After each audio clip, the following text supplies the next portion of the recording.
হঠাৎ করে আসছে, এর মধ্যে একদিন আসছিল, তো মানুষ তো আসে সবাই। আপনারা আমার সেইভাবে পরামর্শ দিয়ে আপনারা আমার সহযোগিতা করেন। এটা একটা অন্যায়, এখন আমার কিছু করার নেই। টাকা যখন এখন পেলাম তখন আমি বুঝতেছি না যে আমি এখন কি করব, কারণ তাকে যদি ছেড়ে দেই তাহলেও তো আবার বাইরে কি ঘটনা ঘটাবে, কি বলবে।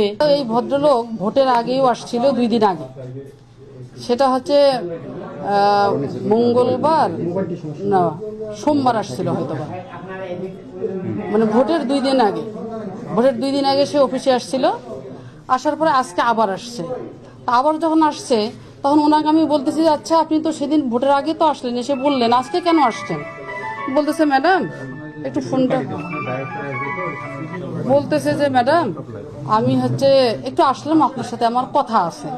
আমি বললাম যে কথা তো আপনার ভোটের 2 দিন আগে আপনার সাথে আমার হয়ে গেছে, আবার আজকে কিসের কথা বলার জন্য আসছেন? তখন আমার এখানে 2-3 জন লোক বসা আছে, আমার টিচাররা বসা আছে। উনি তখন আমাকে একটা মোবাইলে একটা মেসেজ দেখাচ্ছে। মেসেজটা একজন শিক্ষকের জন্য 5 লাখ টাকা আর 3 জন কর্মচারীর জন্য 3 লাখ টাকা, 8 লাখ টাকা এখানে আছে। এই মেসেজটা যখন দিল তখন আমি মেসেজটা দেখানোর পরে আমি একটু অবাক হয়ে গেলাম যে আমি এই মুহূর্তে কি করব। তখন আমার অফিসে সবাই খেতে গেছে। তখন আমি বললাম যে দেখো তো কে আছে। আমি মনে করলাম যে এই মোবাইলটা থেকে ওর মেসেজটা কিভাবে আমি অন্যের মোবাইলে আর কি শিফট করি, এই জন্য আমি আমার নিজে আমি মুহূর্তে কিছু বুঝতে পারতেছি না যে আমি কি করব। তখন মানে আমার কর্মচারীরা খেতে গেছে, তখন বললাম যে ফোন করো আসুক। তারপরে আমার অফিসের যে হিসাব সহকারী কর্মকর্তা আছেন আকিকুল সাহেব, উনি আসলো, আমার অফিসের অন্যান্য কর্মকর্তারা আসলো। আসার পরে আমার ড্রাইভার ছিল, আরও কর্মকর্তা ছিল। তো যখন আমি মেসেজটাতে দেখলাম যে আমি 8 লাখ টাকা এনেছি, তখন আমার মনে হলো যে ব্যাগটা সন্দেহ হলো। তখন আমার কর্মচারীদেরকে, অফিসের কর্মচারীদেরকে বলতেছি যে ব্যাগটা একটু আপনারা সার্চ করেন।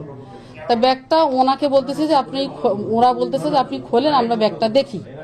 ব্যাগটা খুলতে গিয়ে একটা প্যাকেট, সেটা মানুষ গিফট দেয় না, সেই গিফটের মতো। সে প্যাকেটটা খুলতে চাচ্ছে না, বলতেছে যে আমার বাচ্চার জন্য প্যাকেট নিয়ে আসছে, একটা গিফট নিয়ে আসছে। তা আমি তাহলে ব্যাগটা তো অবশ্যই কিছু আছে। তখন আমি বললাম যে ওই কি খেলনার কথা বলতেছে ওইটা একটু তোমরা খোলো। খোলার পরে দেখতেছে যে সব টাকা। কারণ টাকা যখন এখন পেলাম তখন আমি বুঝতেছি না যে আমি এখন কি করব, কারণ তাকে যদি ছেড়ে দেই তাহলেও তো আবার বাইরে কি ঘটনা ঘটাবে, কি বলবে। তখন আমি আবার তাৎক্ষণিক কমিশনার স্যারকে আগে ফোন করলাম, পুলিশ কমিশনার স্যারকে। কমিশনার স্যার একজনের নাম্বার দিল, আমি ওসিকে ফোন করলাম, উনি আরেকজনের নাম্বার দিল। এইভাবে সবার সাথে একটু যোগাযোগ করে এই যে এনারা এখন আসলো। তারপরে তো এখন আপনারা তো এখন আসছেন সবাই, এই অবস্থা। সুপারিশটা উনি যেটা বলতেছে যে একজন শিক্ষক বা 3 জন কর্মচারী, আমি কিন্তু এখন পর্যন্ত ফাইলটা ওপেনও করে নেই, দেখিও নেই। উনি আমাকে বলতেছে যে ম্যাডাম 22 সাল থেকে ব্যানবিজের জরিপে নাম আছে, আর প্রতিষ্ঠানটা 22 সালে এমপিভুক্ত। যদি 13 থেকে 21 সাল পর্যন্ত নিরবিচ্ছিন্নভাবে ওই শিক্ষকের নাম থাকতে হবে জরিপে, অনলাইন জরিপে তার 13 থেকে 21 পর্যন্ত নাম নাই, 22 সাল থেকে আছে। এই ফাইলটা আমাদের যে শিক্ষা মন্ত্রণালয়ের যে পরিপত্র আছে সেই পরিপত্র মোতাবেক দেওয়ার সুযোগ নাই। আমি ওনাকে বললাম যে এটা তো শিক্ষা মন্ত্রণালয়ের পরিপত্র, যদি 22 সাল নাম থেকে থাকে তাহলে তো সুযোগ নাই। এটা মন্ত্রণালয় থেকে শিথিল করে নিয়ে আসতে হবে, তারপর এগুলোর সুযোগ হবে। এগুলো তো আমাদের রংপুর অঞ্চলে অনেক ফাইলে এরকম করে পড়ে আছে। এইটুকু বলে কিন্তু আমি তাকে সেদিন বিদায় দিয়েছি। আর আজকে আবার ওনাকে আমি আবারও বলতেছি বারবার যে আপনি আজকে কেন আসছেন, আপনার সাথে তো আমার ভালোভাবে কথা হলো। তখন উনি কথা না বলে আমাকে ওই মোবাইলটা দেখাইলো। এই বস্তু।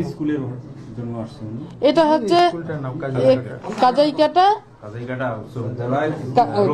রৌমারি, কাজাইকাটা উচ্চ বিদ্যালয় রৌমারি। ওনাকে জিজ্ঞাসা করলাম আমি যে উনি আগে নাকি শিক্ষক ছিল, এখন শিক্ষক। আমাকে মেসেজে কোন বলছে, মেসেজটা ওনার কাছেই আছে, হ্যাঁ, অন করলে বুঝতে পারতেছেন। উনি বলতেছে যে এখন তো ওখানে 7 লাখ টাকা, কিন্তু উনি বলতেছে যে 8 লাখ টাকা এনেছি।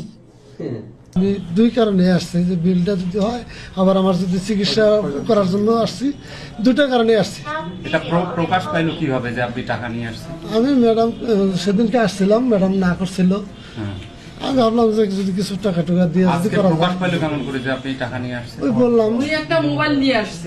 আপনারটা নিচ্ছে যে মুখে না বলে ম্যাডাম বললাম যে ম্যাডাম একটু একটা মেসেজ দেই দেখেন।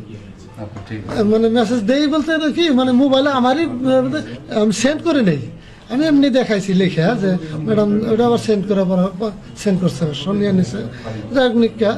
কিন্তু এটা আমি দেখাইলাম যে ম্যাডামকে যে এটা যদি পারেন যদি হয়, কারণ আমি আমার জীবনের সর্বক্ষমতা আমি নিয়ে আসছি, যদি তার জীবনটা বাঁচে আমিও বাঁচি আল্লাহর রহমতে, একটা মানুষের জীবন বাঁচানোর জন্য আমি আসছি। এখন আমার জেল ফাঁস যাই হোক, আমি যেহেতু এটা একটা অন্যায়, এখন আমার কিছু করার নেই। আপনার বাবার নাম কি?